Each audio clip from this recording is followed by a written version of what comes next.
They dazzled the world with their beauty, their charm, and their fame. But when the lights faded and the cameras stopped rolling, many of Hollywood's brightest stars left behind more than just legacy. They left behind things, ordinary things, but not harmless things. From rings soaked in blood-tinged whispers to mirrors that reflect more than just your face, these are not props from a horror movie. These are real objects once owned by the icons of the Golden Age. Items that now pulse with mystery, tragedy, and what some claim is something much darker.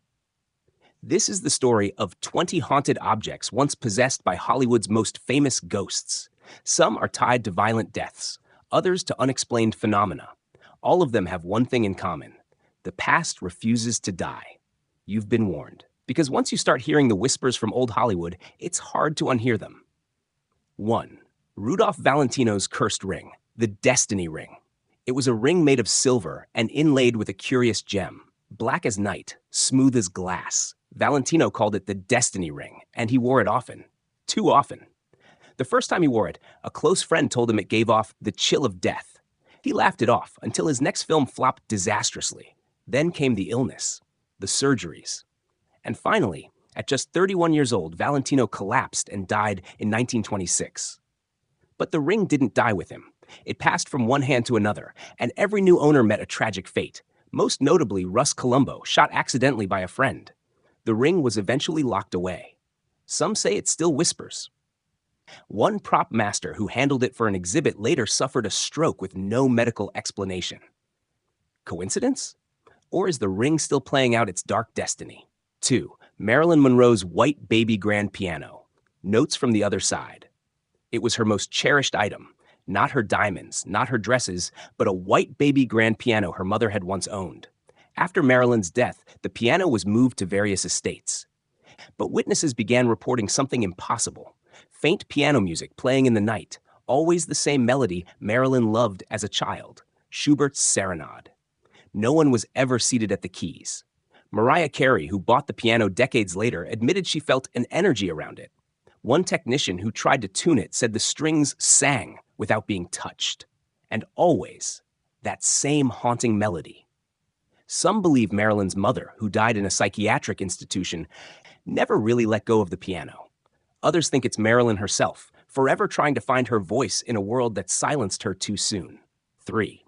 James Dean's Little Bastard, a car with a taste for death.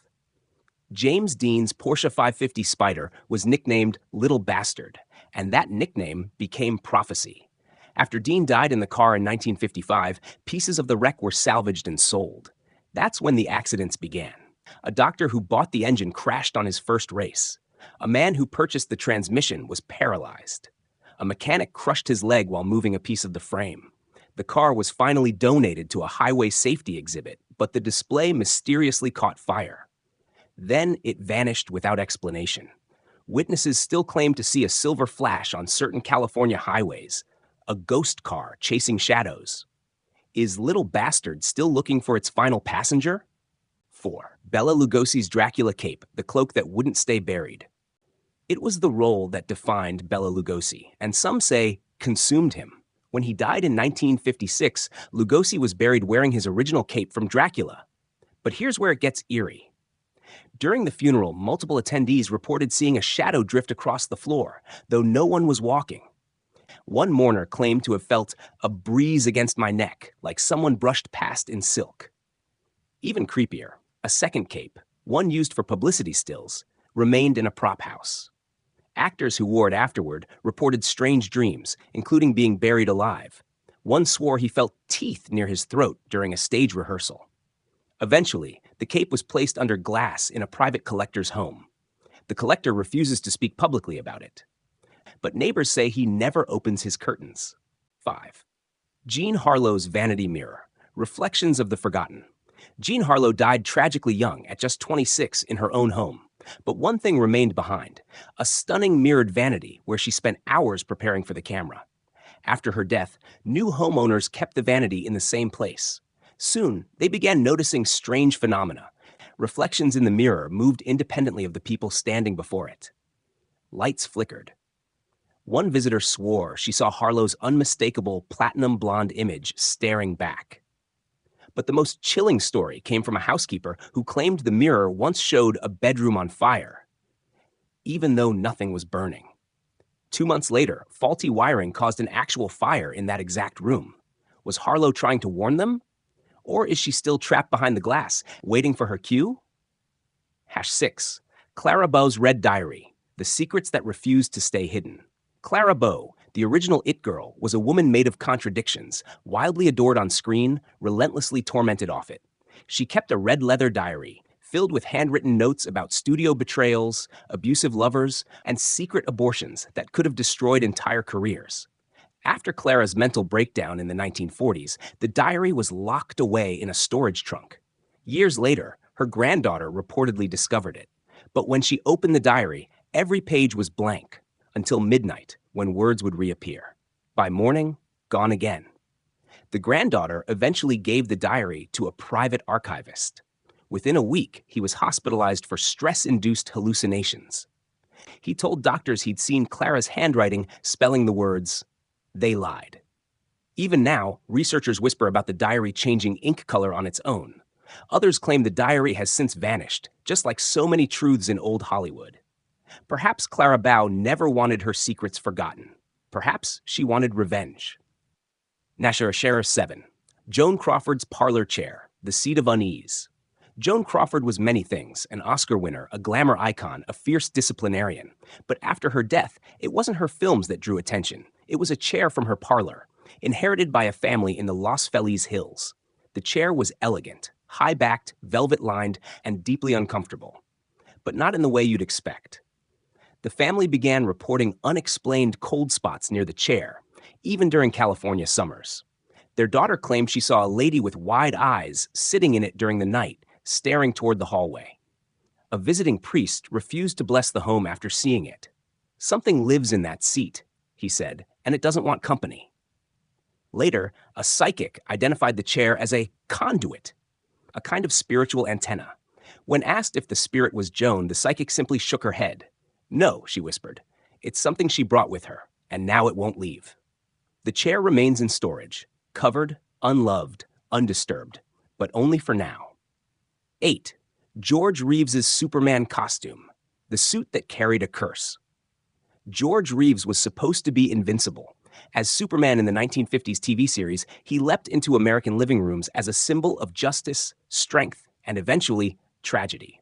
When Reeves was found dead in 1959 from a gunshot wound to the head, the official ruling was suicide. But questions swirled. There were no fingerprints on the gun. Multiple people were in the house. The suit was never returned from the set.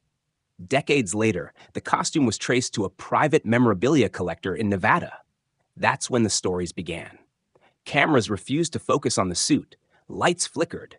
Guests reported the sound of boots pacing a floor that wasn't there. One visitor, an actor preparing to play Superman in a regional play, claimed he heard a voice whisper, "It wasn't me." He left the property that night and never returned to the role. Some believe the suit holds the residue of Reeves's torment, a symbol not of heroism, but helplessness. And in that silence, something still walks. 9. The Rebel Without a Cause script, pages that wrote themselves. It was supposed to be the film that launched James Dean into legend, and it did. But Rebel Without a Cause left behind more than just cultural impact. It left behind a script that wouldn't stop changing. After Dean's fatal crash and the shocking deaths of co-stars Natalie Wood and Sal Mineo, rumors began to swirl around the original production script. A studio archivist claimed he once found additional lines penciled in the margins, dialogue none of the screenwriters admitted to writing. One line read simply, "Three flames can't burn together." The script was moved to storage, then it vanished. Decades later, it resurfaced in a private auction, but several pages were missing, and the remaining ones had notes in smeared red ink. No fingerprints were found on the ink. A Hollywood historian who purchased the document for preservation suffered a brain aneurysm a month later. He had told colleagues the script was changing while under glass. "It wants to be read," he said, "but only by those who understand it." What did the film awaken? And why does the script still seem incomplete? #10. The Portrait of Theta Bar, a face that refused to fade. Theta Bar was one of cinema's earliest femme fatales, known as the Vamp, a seductive icon cloaked in mystique and darkness. In 1917, a massive painted portrait of her was commissioned to promote Cleopatra. The painting was said to be too lifelike, its eyes too aware. After Barra's stardom faded, the portrait was stored away, then sold, then lost. It resurfaced in the 1960s in a private estate sale, where the buyer immediately regretted the purchase. He claimed that no matter where he placed the portrait, the eyes followed him. The room grew colder. Guests reported feeling drained. One woman fainted in its presence, later saying she saw Barra smile in the painting, a smile that wasn't part of the original. Curators refused to hang the portrait in museums. One art handler said he had a dream of Barra beckoning him forward, only for her eyes to bleed on the canvas. Eventually, the portrait was locked in a climate-controlled vault. No photos allowed. No copies permitted. Some say the real curse isn't that the painting is haunted, but that Theta Bar never truly left. 11. Errol Flynn's liquor cabinet. Spirits upon spirits. Errol Flynn lived fast, drank hard, and died young. The swashbuckling star of Captain Blood was known for his debauchery almost as much as his acting. But what he left behind in his Hollywood Hills home was more than empty bottles. It was a liquor cabinet that seemed to carry a presence of its own. After Flynn's death in 1959, the home changed hands. New residents noted something odd. The smell of brandy, sharp and sweet, lingering in the air, especially around the antique wooden cabinet where Flynn stored his rarest liquors. It began subtly, the sound of clinking glasses at midnight. Then, the creaking of the cabinet door, though it remained locked. One visitor claimed they heard laughter. Flynn's laugh, unmistakable and mischievous. A later owner invited a medium who said, "There's someone here who doesn't want to be forgotten. He's charming. He's watching you drink and judging you for doing it wrong." The cabinet is still intact, still locked, still full of spirits, both bottled and otherwise. 12. Carole Lombard's pearl necklace, the last gift before the fall. Carole Lombard was Hollywood's golden comedian, a star with electric wit and luminous beauty. Just weeks before her tragic death in a plane crash in 1942, she received a gift from husband Clark Gable, a pearl necklace said to be from the 18th century, passed down through a European noble line, though its exact origins were unclear. Lombard adored it, wore it constantly, until the night before her ill-fated flight, when she suddenly removed the necklace, handed it to a friend, and whispered, "I don't want this with me tomorrow." After her death, the necklace passed through several hands, and each new owner reported overwhelming sensations of dread when wearing it. One woman claimed the pearls burned cold against her skin. Another said she heard a woman's voice say, "Don't look down." The necklace now sits in a safety deposit box. The last collector who examined it publicly claimed the pearls were not quite white anymore, almost gray, like ash. Was Carole warning herself? Or someone else? 13. Jane Mansfield's charm bracelet, the talisman of tragedy. Jane Mansfield was a woman of extremes, bombshell beauty, tabloid queen, and occult enthusiast. Among her many possessions was a delicate gold charm bracelet, decorated with tiny trinkets, a miniature mirror, a horseshoe, a heart. But one charm stood out, a black enamel skull. She wore the bracelet obsessively. Some say it was a gift from Anton LaVey, founder of the Church of Satan, with whom Mansfield was rumored to be romantically linked. Others claim she had it blessed or cursed during one of her rituals. After her horrific car crash in 1967, where she was nearly decapitated, the bracelet was recovered from the wreckage. Still intact, no scratches, the skull charm facing upward. Years later, the bracelet appeared in an estate auction. The buyer, a collector of Hollywood memorabilia, died in a bizarre fall less than 2 months later. The next owner suffered a massive financial collapse. One psychic who touched it reportedly screamed and dropped it, saying, "It's not a bracelet, it's a contract." The charm remains locked away. No one wears it, but many still feel its pull.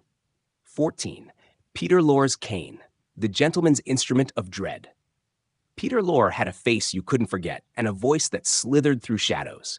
Best known for sinister roles in M and the Maltese Falcon, Lorre cultivated an eerie charm both on and off screen. He was rarely seen without his cane, an elegant piece of dark wood with a silver serpent for a handle. After his death in 1964, the cane was stored with other personal effects and later sold at auction. But from the very beginning, something was off. One buyer claimed the cane vibrated faintly in his hands. Another said it made his arm go numb. A third reported that every time he looked at it, the serpent seemed to shift, just slightly, its mouth opening wider. But the most disturbing tale came from a film student who borrowed the cane for a noir-themed project. He used it for 2 scenes, then fell seriously ill. In a fevered state, he told friends he dreamed of Laurie whispering, "You shouldn't touch what you don't understand." The cane was returned. The illness passed, but no one has touched it since. 15. Elizabeth Short's compact mirror, reflections from the Black Dahlia. Elizabeth Short, better known as the Black Dahlia, wasn't a Hollywood star, but she was a woman chasing the lights. After her brutal and still unsolved murder in 1947, her belongings were gathered and cataloged. One item stood out, a silver compact mirror with intricate etchings and initials carved into the back, ES. The mirror disappeared from evidence storage in the 1950s. It resurfaced 2 decades later at a Pasadena estate sale, where a young woman bought it for $5. That night, she saw something in the reflection. Not her own face, but a woman's mouth, smiling unnaturally wide. The woman tried to discard the mirror. It showed up again in her purse. Another owner reported the mirror fogging up on its own. Sometimes words would appear on the glass. "Find me." Eventually, a former LAPD detective turned author obtained the mirror for research. He returned it days later, visibly shaken, and refused to discuss it again. When asked why, he whispered, "She's still waiting." Is the Black Dahlia looking for justice or something else? 16. William Desmond Taylor's typewriter, keys that wouldn't stay silent. William Desmond Taylor was a respected silent film director until he was found shot dead in his Los Angeles bungalow in 1922. The murder rocked Hollywood, spawning cover-ups, broken careers, and endless speculation. No one was ever charged. Among his personal items was a Remington typewriter, still loaded with a ribbon and a half-typed letter. After the police investigation, it disappeared, presumed stolen or misplaced in the studio chaos. Then, in 1985, a film memorabilia collector claimed to have bought Taylor's real typewriter at a storage auction.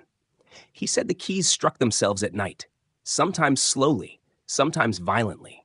Neighbors heard the clacking through the walls. What did it type? According to the collector, fragments of phrases appeared. "I knew her secret. Not suicide. Too late." When a journalist asked to see the typewriter in person, the collector declined. Weeks later, he was found unconscious at his desk, slumped over the machine. His final draft was blank, except for one line typed in perfect alignment. It was never meant to be solved. 17. Lon Chaney's phantom mask, a face that refused to die. Lon Chaney, the man of 1,000 faces, was a master of transformation, but no role defined him like the Phantom of the Opera.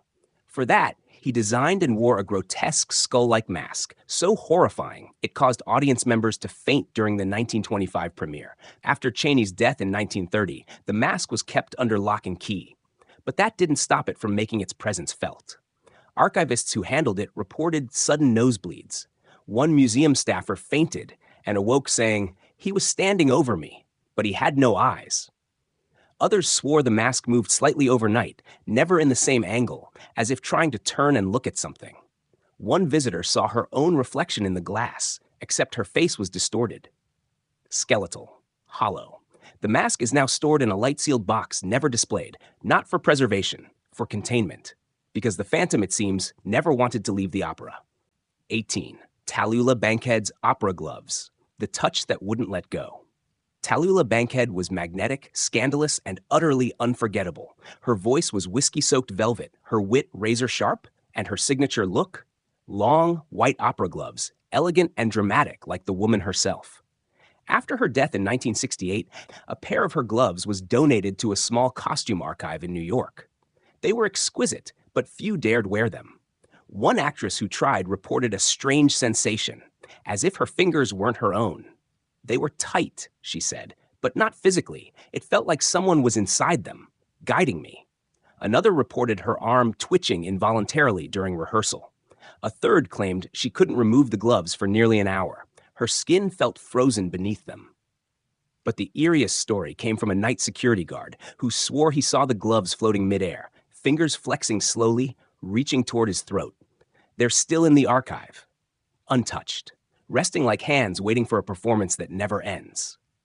19. Gloria Swanson's ivory cigarette holder, smoke from the shadows. Gloria Swanson embodied silent-era glamour, towering headpieces, piercing eyes, and that ever-present ivory cigarette holder perched between her fingers like a royal scepter. She once said it helped her command a room. But some rooms, it seems, Nat still remember her long after she left. After her passing in 1983, the cigarette holder was gifted to a Film Academy display.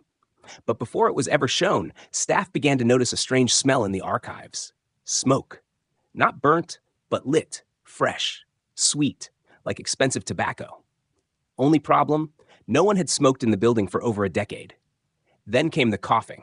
Guests reported sudden dry coughs in the room where the holder was stored. One woman claimed to see a ribbon of smoke curling upward from the shelf. Yet nothing was burning. A night custodian, locking up alone, swore he heard a woman's low voice say, "Do you know who I am?" He quit the next day. The holder was quietly boxed up and removed from public view. Officially, the reason was conservation. Unofficially, it had become impossible to ignore. 20. Natalie Wood's hairbrush, whispers beneath the surface.